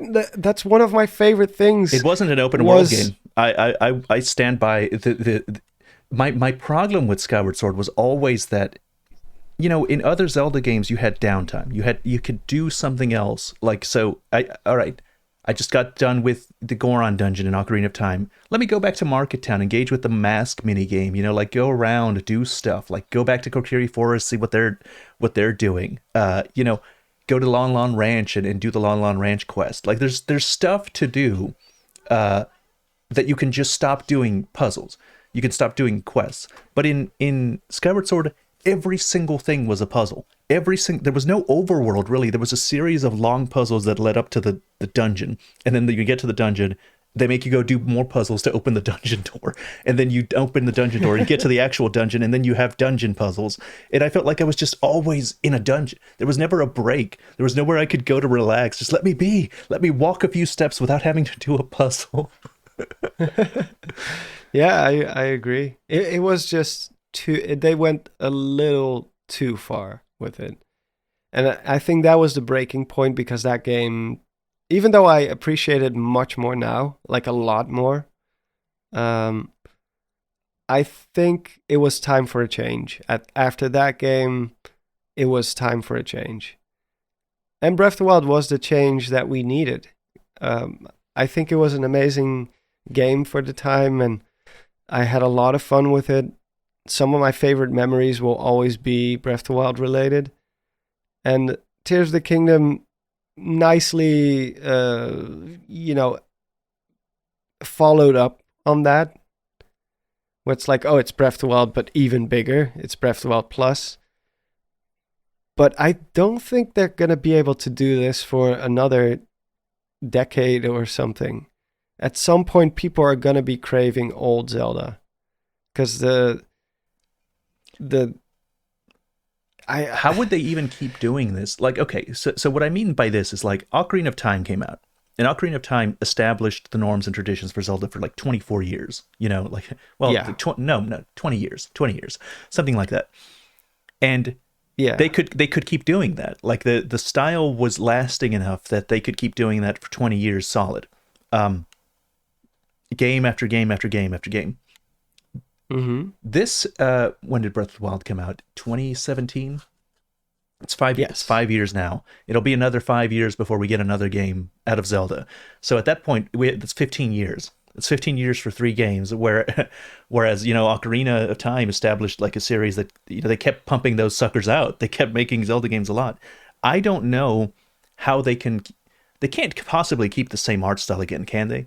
Like one of the things that kept No. the old style fresh was that they kept changing the art style. They kept changing a lot, really, in the old Zelda games. Even though the formula was still the same, the visuals were different. I cannot believe that they would try this again and keep the exact same art style, the exact same thing for another game that takes, you know, 7 years to make. No, I don't see that happening either. It's very like at least back then you had the innovation still on your side and the progress of gaming in general. Because technically it started with, I would say it started with A Link to the Past, really. That because Ocarina of Time is verbatim almost exactly a remake of A Link to the Past in many, many ways. Like the Master Sword after 3 dungeons, and you know, but it was a new game because it was in 3D now all of a sudden, and they had to reinvent so many aspects of the old 2D, like the same way A Link to the Past perfected the 2D Zelda games back then. Zelda was the first baby steps into 3D, and I guess with Twilight Princess, you could say they kind of reached the full potential of it, where it's like now we have an epic story, and the graphics don't look like triangles anymore. It's good enough where you can say like this is the ultimate Zelda game, because it was Twilight Princess was kind of like Ocarina of Time but bigger in many, many ways.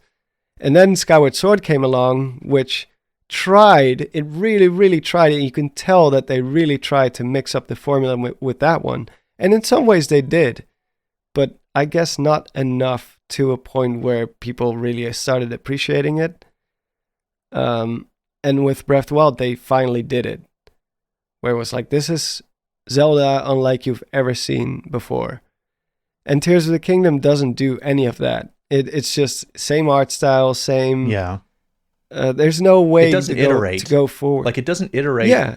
A lot of people will mention like Majora's Mask and how it has the same art style. Majora's Mask is so different from Ocarina of Time. Yes. Oh god. Just like the art style and the gameplay, yeah, are the same, similar. But Majora's Mask is much more different than Ocarina than Tears of the Kingdom is than Breath of the Wild. There's no denying that. Like, it's not a fair comparison. Absolutely.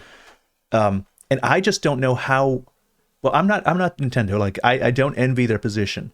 How do they keep making Breath of the Wild style games and innovate at the same time? They did it this time with the Ultrahand and the fuse and all of these mechanics that must have taken like these 6 years. Like, they're so amazing. And then I'm like, they can't throw that away. You know, like, they can't. They must have spent so much time coding how Ultrahand works, how Fuse works, how Recall works, how Ascend is probably less complicated, but still, even that seems difficult. So they've poured so much investment into that, they can't not use it for another game. But then at the same time, they cannot reuse Hyrule. They can't use the map. They can't use the art style. I do not expect them to do that. But they might keep those abilities, or they might iterate on those abilities. So I don't know. I don't know what they're going to do. It's hard. It really is hard to imagine. Like, even as a creator, it's kind of hard to imagine that, because once you make something that you're 100% satisfied with, like, what are you going to do after that? Like, you don't want to do an exact repeat. And I think with Tears of the Kingdom, it's kind of like a Super Mario Galaxy 2 kind of situation, where they just had so many ideas left. Because a lot of the stuff that we see in Tears of the Kingdom, we do see those same like rough ideas show up in Creating a Champion, where they were already like toying with certain ideas, and now they finally made it into their own game. But I'd imagine that's not going to be the case with whatever comes after this. They have to start from scratch. New art style, new Link, new adventure, new world, new map, characters, new story. Yeah, because we already had Breath of the Wild. Then we also had Age of Calamity. Same. Oh yeah. I know it's a spin-off. Yeah, you're right. Yeah, it's a spin-off, but it still has the same characters and same world again. And now we have Tears of the Kingdom, same world, same characters again. I do think that, which is already exceptional for Nintendo to do. Normally they don't go there. It's like one and done. At most, it might be the same Link in a different world, but I just worry that if they do something, here's what I think maybe is a possibility. What if they go somewhere else? Like, what if they keep a lot of the stuff they kept, but instead of this, they change the thing that they kept this time? So in this game, they kept the map, what if they move to a different location, a different world, a different township, a whole new map to explore, but they keep all the powers that you have, or they iterate on their cool physics engine in a different way, but because I really don't think they can abandon all the work they put into it after one game. No. So if they go to a whole different area, maybe Zelda's coming along. I don't know. I don't know how the game ends. And do stuff. I could see that also being popular and successful. However, I also think that if they do choose to do that, and they do choose to keep a lot of the art style choices, and they just change the map and make a new story, that could be cool. That could be really good. It is also going to give people Zelda fatigue so fast. Like it'll give people Breath of the Wild fatigue like you wouldn't believe. Yeah, I think so too. I'm actually looking up real quick, because I think from what I at least understood, is like after Ocarina of Time, any game that followed that was technically the same engine. It's just like a souped up version of that engine.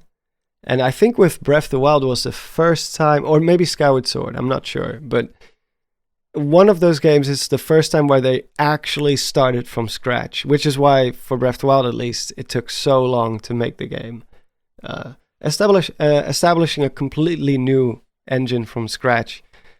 Oh man, they got to squeeze out 15 years out of this at least. they got to squeeze out as much as they can, I think, after so much investment. Yeah. Now that they've really mastered the engine and really know its limits, I'd imagine they will use it again, even though the game after this might not look anything like this game, like completely new art style. It probably will be at least a souped up version of this engine, whatever this engine is called. I don't know. It's Nintendo, so they have their own custom engine. But yeah, I'm very curious about the future of Zelda after this. It's not something I'm trying to concern myself with too much, because we just got a new Zelda game. Let's enjoy what we have. Let's enjoy what we have, yeah. But I am there for it as well, to at least in the back of my mind think about that. Like, what's going to happen after this? Are we still going to be seeing 2D Zelda games? Because I love 2D Zelda games so much. It's some of my best memories of Zelda is 2D Zelda games. So yeah, I would feel terrible if that went away. But Nintendo is unpredictable.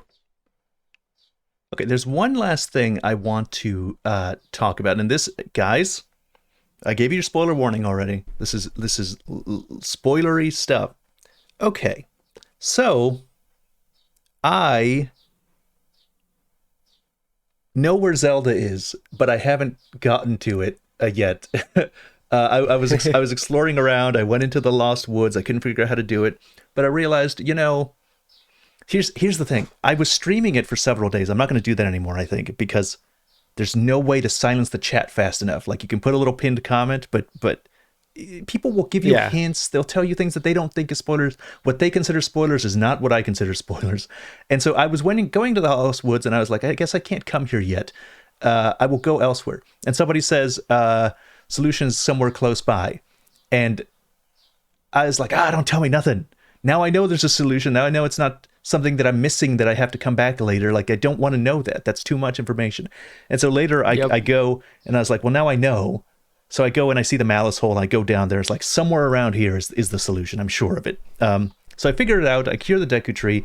He's like, I can sense the Master Sword. It's somewhere around here. And then you see it's moving. And I'm like, okay, so that's weird. But I still hadn't pieced it together. Like, I was still fine. I hadn't pieced it together. Mm-hmm. And then I'm going to where it is, because I didn't realize why it was moving. It was up north. So I go north to where the dragon is. And I'm going to go to the tower. Before I get to the tower, I see that there's a hieroglyph. I go to not a hieroglyph, a glyph. I go to the glyph, and I activate the cutscene, and Zelda ate the tear and transformed into a dragon and has been, like, infusing her power to the thing. And I'm just like, what?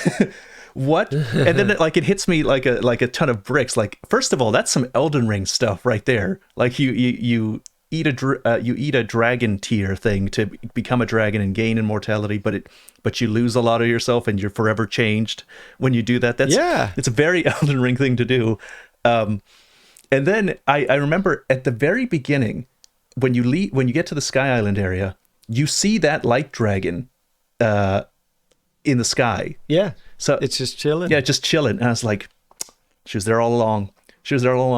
And so when I get out of the memory cutscene, I look up, and she's there. Like, I think it's scripted. I think it's scripted that she's supposed to be there right above the tier as soon as you do it. So I was like, I gotta get to her right now. And so she's waiting for me. She's been waiting all this time. I got all emotional. And so I build like a little thing, like rapidly build something to fly up to her. And so I'm flying. I'm using all of my Zonite charges. I use up everything to get up to where she is. I get to the Master Sword, and lo and behold, do you see what I see? It requires stamina instead of hearts. and I'm just like, how could they do this to me? It requires stamina for me to get this thing. I'm just, so I haven't gotten it. I don't know what happens. I think I'm not going to get it until at least I do the other two sections, but now I know, and it's all that person's fault that told me about the hole, or that gave me that hint. I didn't know where to go first either. I had all the memories. I knew she was a dragon, but I figured the same thing you did, where you just go up to her and somehow maybe shoot an arrow in her face or something. I don't know, but she never spawned wherever I wanted her to be, so she was just out of range every damn time. And I actually used the bargaining statue for that one, which I don't know if you... Yes. Or the horned statue. Yes, I've seen it. Not the the bargaining statue is a different one. The horned statue is where you can trade in your... It was in Breath of the Wild too. You can trade in your hearts for your stamina. That's how I got the Master Sword, because I was like, there is no way I'm going to be doing like 12 shrines or whatever to do this.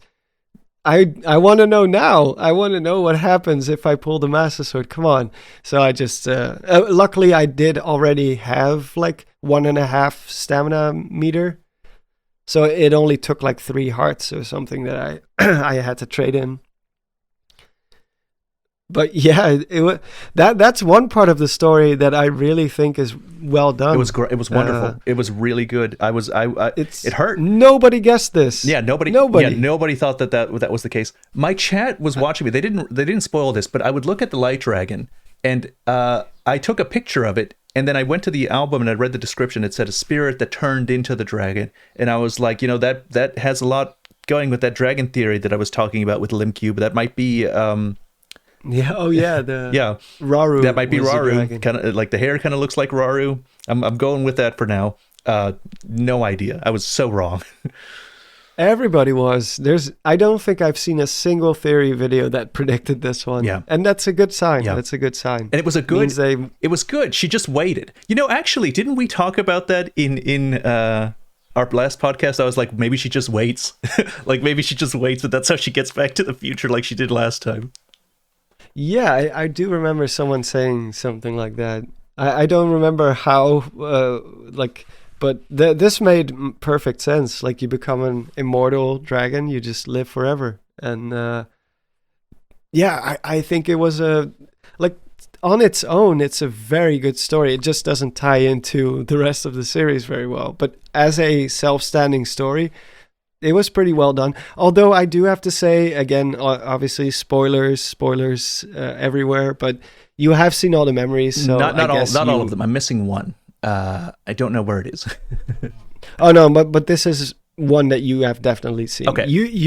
I assume that you knew pretty quickly that the Zelda we kept seeing in the present was not Zelda. Yes. I still don't know who that is, but yes.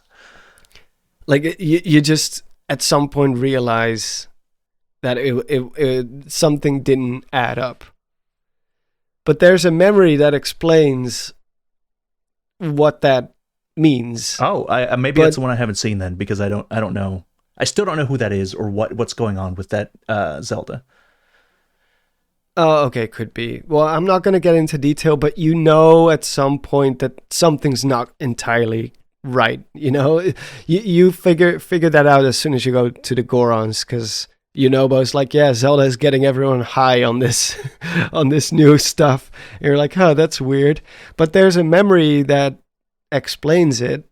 But Link, they didn't write the story in a way where the game accounts for that. So you have to keep playing this game as if you don't know the other character. As if Link, which makes Link look like a total buffoon. Yeah, like an idiot. Like an idiot. Yeah. Yeah, because Link should be like... He's still doing side quests, like, where's Zelda going to stables, trying to figure out where she is for the side quests. Yeah, even though you already know where she is, like the memory that you saw, you already know where she is. So there's like... I think it's called like ludonarrative dissonance or something like that. Like, it's a fancy word that I never pronounced correctly. But the game didn't take that into account, where you have seen that memory, so technically Link should know, but he still goes along with all the other characters who are oblivious about this knowledge. And it just I don't know. It just kind of made Link look like an idiot, and I was like, they could have solved that in a different way, maybe. They could have done something. But, I yeah. So one thing I'm worried. Don't tell me you know this, but one thing I'm worried about is what made that moment really impactful is that she's like, I'm forever changed. And so she's like in this dragon, she doesn't seem herself. Like she doesn't seem like she's conscious really, or like not fully continuously conscious like she was before. And you know, the fact that she says it's permanent, it reminds me of like that excellent part in Twilight Princess where Zelda dies, you know, and then Yes. they just completely ignore the fact that she dies and they show her later and she's fine in Twilight Princess. And at the time when she dies, it's an extremely effective moment. For many people, it's like the best moment in the game, the best moment in several Zelda games, you know? A lot of people's favorite game is Twilight Princess, and that's a lot of people's favorite moment. It's a very powerful moment. It's a very heavy moment, yeah. And so then they take it all away by just ignoring that it happened. So that's kind of my worry here. You know, the fact that she's been, first of all, she waited 100 years for you to heal already in the castle. And now she's waited an incalculable amount of time to as the dragon. So like the whole thing, all she does is wait. She's a pro. She's an absolute expert at it. And so the most patient person ever, yeah. And so like it's going to bother me at the end if she's just fine and everything's okay and there's no not even any trauma from the experience of waiting an eternity, which I expect is what's going to happen. That's what I think is going to happen. But like at the moment when you find out, oh my God, she's holding the sword, she's healing for me this whole time. She managed to get back to the future only through waiting as an immortal dragon. Like that was an emotional moment, really, when you figured it out and you didn't realize it, and she was there all along, and you remember seeing her around, and she's like, you have to find me. You have to find me because I'm assuming she's not all there. She can't just go up to you and give you the sword because she can't think right. You have to find her is what is the assumption that I'm going with right now. Yeah, no, I think they're totally on the money with that one. She knows she won't be able to tell him that in the moment because she's lost herself. Yeah. And so the permanence of it that they describe with their own words, like that's their plot point, that it's a permanent thing and she's stuck as a dragon. If she undragons, becomes Zelda, and there's no consequences to it, it ruins the tragedy of it. Like it ruins the emotional impact of what we just saw, which is what I expect is going to happen. So right now I'm very happy with the story. I expect I'm going to be a lot less happy when I get to the end. Yeah, you just want to have that moment in the end where it's like, well, we won, but at the cost of Zelda, and you see her floating in the distance, and you hear her sad theme, and it's like a bittersweet ending type of deal. That's what I want. That's what everyone, I think that's what people will appreciate more, for sure. Yeah. Okay. So, but I won't tell you. Yeah, don't tell me. Don't tell me.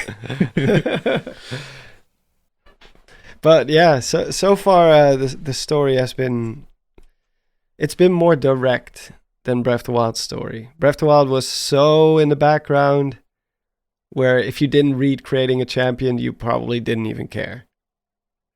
Whereas with this game, at least you have more of an investment in the story itself, and there's a mystery there where it's like, oh, Zelda keeps popping up everywhere. Where like, what's the deal with that? And there's also like that you don't know where to go. Like you don't know what to do. Like in Breath of the Wild, go to the castle. You go fight Ganondorf. There's the ending. In this one, you actually don't know what to do. All it tells you is like, well, there's these regional phenomenon. The goal is to find Zelda, but you can figure that out on your own. So I really appreciated that. It's still possible that maybe you can go to the final boss. I don't know where it is, but the fact that I don't know where it is and I don't know where Zelda is, at least initially, was wonderful for me. I'm exploring around. I'm doing side quests. I'm doing the regional phenomena. Happy as can be. Not really understanding. I'm actually looking. It's not just me like messing around getting Korok seeds. You have auto build, you said, right? So you have fought Koga. I fought Koga, yes. Wonderful fight. Yeah, okay. Wonderful fight. Wonderful. The rock and roll remix of his theme is so good. It's so good. It's so cool. It's so awesome. And But his monster truck, like his intro was really great, where he just summons the monster truck. He's on top of it, like zooms into his face. It was hilarious. it's so good. I remember when the Yiga clan was first introduced in Breath of the Wild, I was kind of disappointed that they were almost like a comedic relief type of character. But now I fully embraced it, and I appreciate it more now. And like Tears of the Kingdom just doubles down on it. They're just so funny in this game. They're so much fun to interact with, and they actually seem to be doing more too. They're competent. They actually seem competent. Yeah, they're competent, and they know more about some things than you do. They've been exploring the depths more, and they know about things. You learn from them. Yeah. In this case, They're not like these. My only criticism is that I wish they had tears and were a little tougher. You know, because the basic ones are so weak. But they're so cool, and they have so many moves. It's like, why can't you give them tears? You know, why can't you scale them up like you do with all the other enemies more? Yeah, or maybe the ones in the depths are like infected with gloom or whatever, making them more tough. Because one arrow, you don't even have to have a high level bow. It's just one arrow, like 20. Let's say you have a bow that does 20 damage. One arrow to the head, pop, and it's done. And they fall off their vehicle. Yeah, it's a bit of a shame. But other than that, their character development in this game is way better. They're not just sitting around doing nothing, only taking part in memories or... I really like them. I fought Koga 3 times already. And the third time, he said, all right, we found him. We found Ganondorf, and I haven't seen hide or hair of Ganondorf. So when he said that, there's only one other place. He said that's like context cues from me, where the game was like, maybe you want to not keep doing this because maybe this is important. Like this is more important than it seems. Because at first it's just like, oh, go get auto build, go mess with Koga a little, go. You know, it's nothing. You're just exploring around. It's fun. But now he's like, oh yeah, we found Ganondorf, and now I'm getting these cues. It's like, if I keep doing this quest line, I'm probably going to find like a shadow temple. I'm going to find something that's really impactful that maybe I want to wait. Like maybe this ties into the main quest somehow. That's not obvious. So it's like, I'm going to like stop messing with Koga before I get... Well, you made the right choice because they do reveal where he is. Okay, good. Yeah. So save the last fight for that one. Mess with you can that's the beauty of it. You don't have to. You kind of start to see a pattern where he keeps showing up, and the hands. Let's talk about the hands. Oh, the hands. Oh, when was your first encounter in the with them? overworld? In the overworld, I was just wandering around. I saw a treasure chest. I go over to it. A bunch of fucking floor master hand things come out, and I'm like, oh, this will be fun. But no, they're like faster than horses. they're awful. They're awful. Yeah, they're terrible. I encountered my first inside one of the mazes, and I thought they were part of the maze. I thought like, oh, that's a cool mechanic. There's like a thing that keeps chasing you around the maze. That's pretty cool. Of course, very stress-inducing because you inside the maze, you don't know where you're going, and if you run into a dead end, you're screwed. But then, I was just running around in the overworld. I think I was in Farron because I was low on resources, and Farron usually has a lot of bananas and just fruits and things that you can find to cook. A lot of wildlife too. So I was just chilling there and just running around, and suddenly it showed up there too. And I was like, did I trigger something? Because before that, like I had played at least 20 hours before that, maybe even longer, and it just didn't show up anywhere. And after that one encounter in the maze, it just kept showing up in different places. And then, of course, there is one part where you have to face one of them. I didn't know that, but I did. I finally killed one, and then you see Phantom Ganon. You guys already had your spoiler warnings. I'm not. Oh, okay. Well, yeah, Yeah. I was about to say. Yeah. Then I didn't even spoil anything. Yeah. for you. So finally, you fight Phantom Ganon. Well, he was under the tree. Like you had to kill the thing under the tree. Yeah, that's the one I mean. That's mandatory. Okay. You have to do that. Yeah.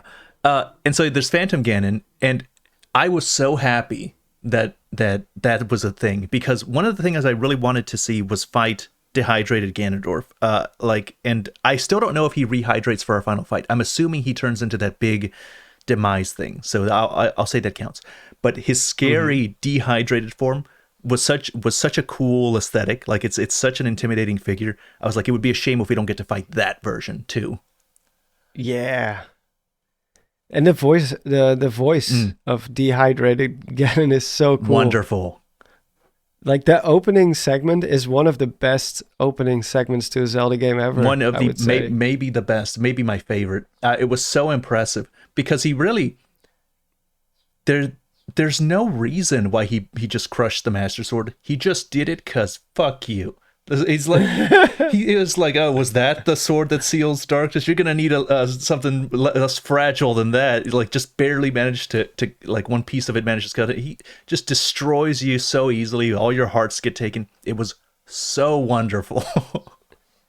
Yeah, and the way you go down this creepy tunnel and the music keeps ramping up, and then you finally see it, and it's like, oh boy, because we already kind of know what's gonna happen, but to see it actually play out, and where that piece of the Master Sword just like it like nicks him on the face, and that was already like, whoa, there's like kind of sort of blood in a Zelda game, and it started boiling, and you're like, oh, this guy is just so creepy, and the effect that they put on his voice was so well done.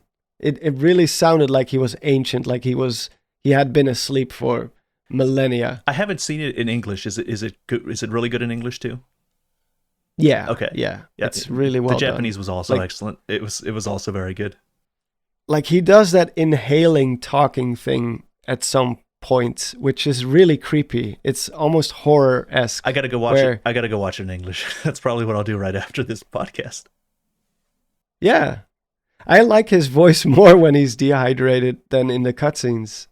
Because there he's just a dude, like a bro. He's just a bro. He's just a bro.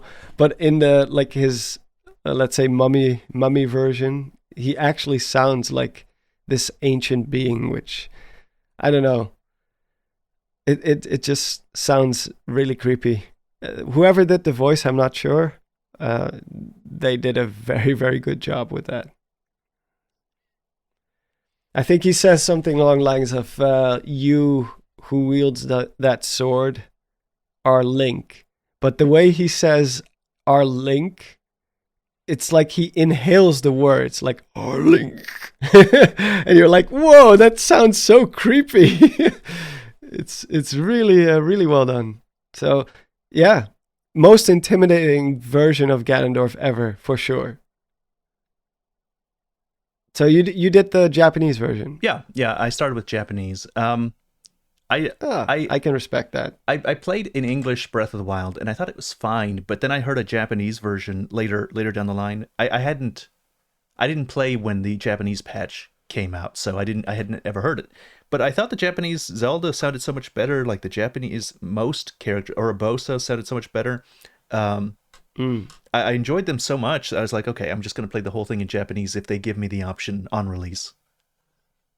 Okay. Yeah, I can see that. My cousin did the same thing. He hates the English voice actress for Zelda. Or just the voice cast in English. Because he's a big Naruto guy, so he's very, very used to watching everything in Japanese, pretty much. Anything that comes from Japan, he just watches it in Japanese. And not me. I'm not really used to that. I have seen plenty of animes in Japanese, but I will still jump around. Choose English. I prefer English if the English is good. Like, I'll choose English if the English is good, but if the English voice acting, like, annoys me for some reason, then I'll switch to Japanese.